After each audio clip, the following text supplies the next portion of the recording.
Well, welcome back, everybody. This week I have Antonio on the phone with us via Zoom. If you're watching this on YouTube or listening to it, I'm super excited to have him. I'm super pumped.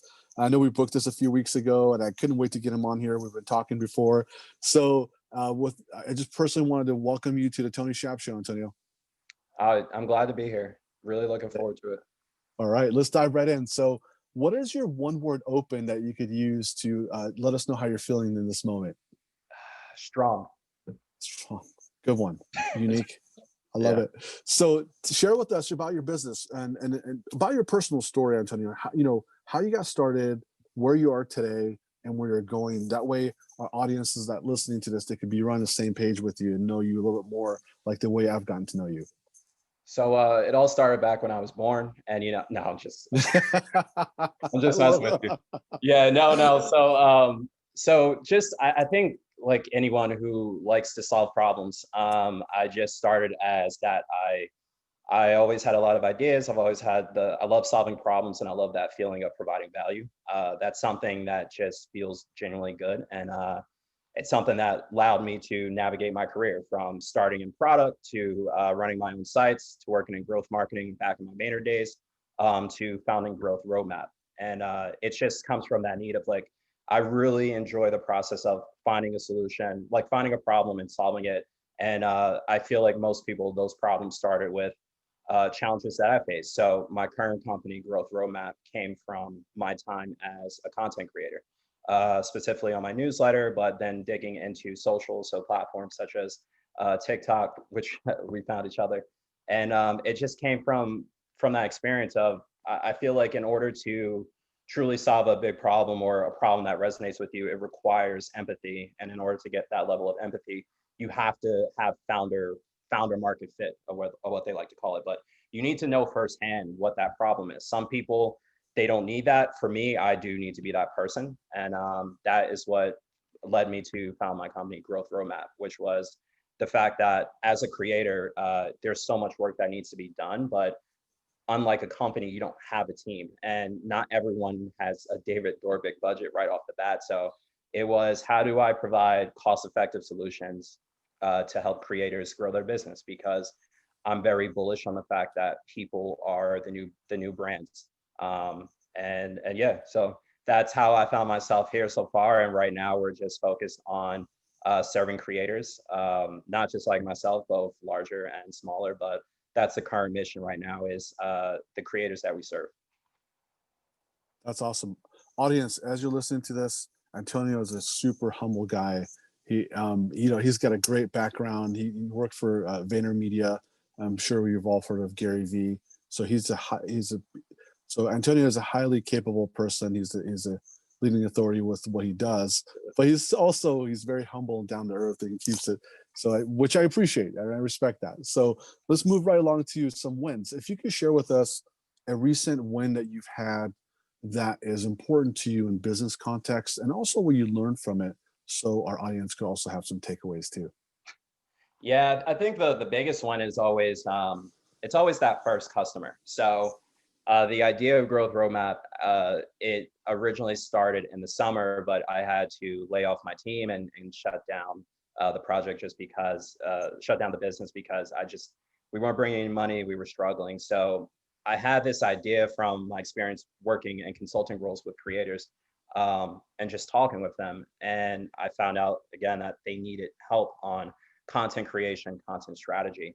And when I had that idea, I said, you know what, why don't I bring back that original vision of Growth Roadmap? And before I had this site, like I still owned the domain, but before the site was set up for anyone to actually go and sign up on it, I posted on Reddit, on a Reddit thread, and I posted in that thread and I said, hey, I have a company that helps creators with their content creation, their video editing, graphic design, that kind of thing. And within 6 hours, I got a request for someone that needed help. And within 2 hours, I had to redo the entire site on the fly. Shout out to Webflow for being just a great product. And I ended up getting the first customer. And it was just, I think that's that scrappiness that comes with a startup. That was the first one. And I was like, wait a second, an entire summer trying to make something work, no traction, 6 hours, one post on a Reddit thread, no paid spend, It wasn't even outbound email yet. It was simply a Reddit post. And the fact that that was able to turn into one customer, that was a big win. And I'm a big believer that if you can get one, you can get a million. 100%. So that was a 3 month overnight success within like 6 hours, or a 3 month 6 hour success, right? That's Yeah, really cool. it was it was crazy. I was like, wait, what is going on here? But you know, hey, timing is everything, and success isn't linear. So Absolutely. And let's talk about the other side of that. So what's I know you kind of briefly touched on it. So what's something that you've done that didn't go so well, and what you learned from it? So that way someone that's listening to this, if they're a founder, if they're an investor that's advising to founders, or they're just simply looking to get into this space, or for their business, so to speak. And what's that one thing that you did? And if you by you sharing them with them, they could avoid that pothole, so to speak. it's a little bit layer, but I would say one is hyper focus, and being extremely focused. So I scaled too quickly. I had team members coming on doing things that I expected to do before we got our first customer. Hmm. And I wasn't focused on start small. Like I said, you know what? Let me just focus on one thing, one person, one sale at a time. Just in the beginning, and I went through that process. I onboarded the first client, went through everything myself, so I can know where that pain point is. And I would just say the one pitfall was that I was too scattered. I was thinking 10 steps ahead, and we didn't even have a customer yet. So it's like, it's just focus. And I think that's something that's really hard, especially when you're a founder, you're a CEO, you're in a leadership position, is that you have such a grand vision. And I'm fortunate that I was able to attract people for that, but I didn't have the focus in order to successfully lead us to where I know we could have gotten.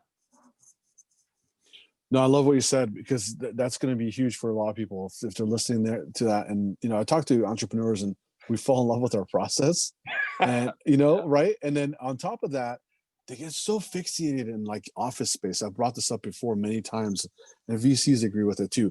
Like they don't have the revenue, or they don't have the headcount, but they're like looking at new office space. Like, dude, dude, don't do that. Like, Yeah. and I did that too in the beginning. Like, I remember calling my accountant. My accountant's like, Tony, I'm gonna hang up the phone and get back to work. Like, you're not getting another office. You don't need double space. So Yeah. you're right. So that's really great. So cool. So let's talk about some. So that the listener right now, they're wondering how you could help them, or maybe a couple wins that you've helped other people achieve by working with you. If you could share that with us, that would be valuable.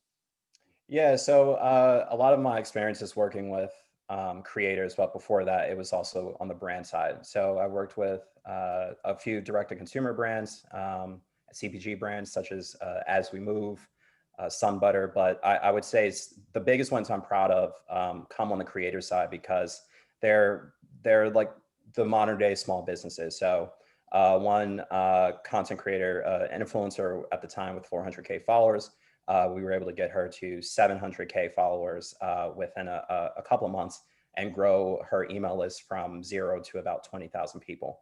And that was just one, just digging through the data, or the limited data there was, but it was just the system, the basics. And I would say that would be one of the most recent ones that I'm really proud of. And the others that I worked early stage with a company called As We Move that recently is just crushing it. I don't want to disclose their numbers because they haven't, but limited funding, and they're pulling in seven figures, and it was just help getting their foundation together. And that those are the biggest things. Is I'm more of a systems and a content guy, and hence why I make so much content. And I think that's where the biggest opportunity now is. Brands and both people are realizing that in order to Mhm. cut through the noise, in order to grow, you need content.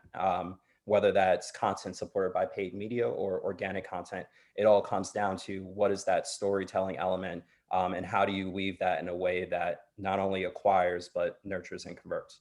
And that's just something I'm really good at, is that I know how to make content. I do it myself. I'm a practitioner, and I really help my clients like narrow that in. Here's how you make content. Here's the content you need to be making.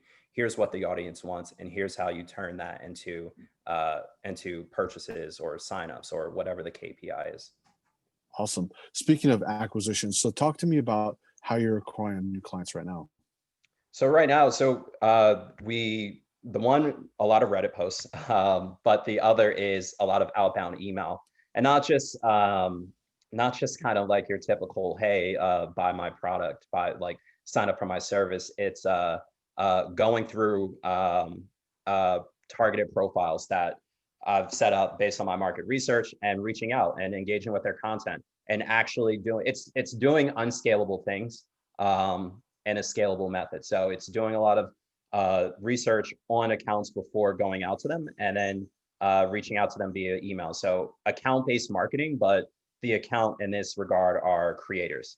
A lot of those meetings, a lot of that interest is coming strictly from email, but it's through those unscalable parts of the process of just engaging with content, finding if people are right fit. Do they fit the target client, the target customer profile, and then just doubling down on that. Awesome. Can we talk TikTok for a second? Absolutely. That's how we Okay. met. Oh, Yeah, I know you're crushing it. So, but for business owners that I try to have a conversation about TikTok, first of all, sometimes people just discount it, or if they don't understand it, they just put it aside or it's over their head, which, hey, I mhm. respect that, whatever it is. And that's what a lot of people said about Facebook and Instagram. And now, they're spending 30 grand a day on ad spend on just FB. So, and I mean, but, and I try to tell those entrepreneurs, like, you don't have to understand it to win business from it, right? Or to add value. So, but specifically talking TikTok, what's your experience been like for TikTok, first of all? And then second of all, for that influencer listening, how could they use TikTok if they were to work with you to take it to the next level, or a business owner?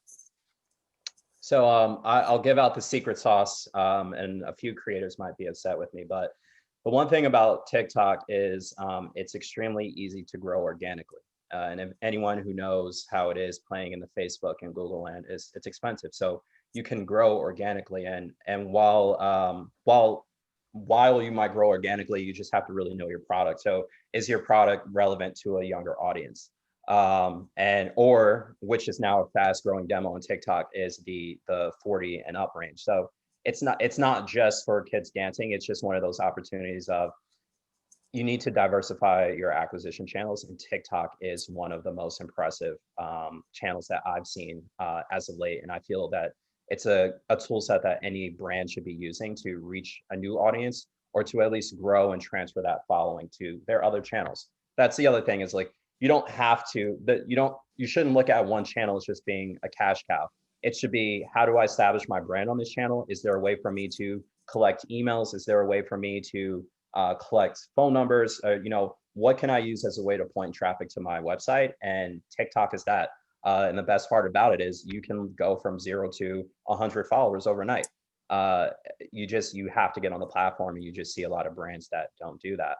The other aspect is there are a lot of creators, or people who weren't initially creators, that have become influencers overnight, and they have no idea what they're doing on the platform. They're not sure yet. They want to build relationships with brands, but there aren't brands that are actually reaching out to them. So there's an influencer arbitrage opportunity of going out onto the platform and reaching out to people with highly engaged brands, not only to bring your brand top of mind, but you can own that link in bio real estate. So it's creating relationships that ultimately all drive back to your brand. And a lot of marketers, founders, they live in the lens of Facebook and Instagram ads. But the unfortunate truth now is that, well, not the unfortunate truth, the great truth is that there are organic opportunities. There are other channels that can be really profitable, and TikTok is one of them. You have to get on there and test.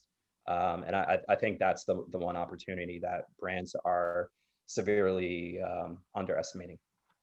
Definitely. And if an influencer or brand or wants to go on TikTok, would you be able to help them with that?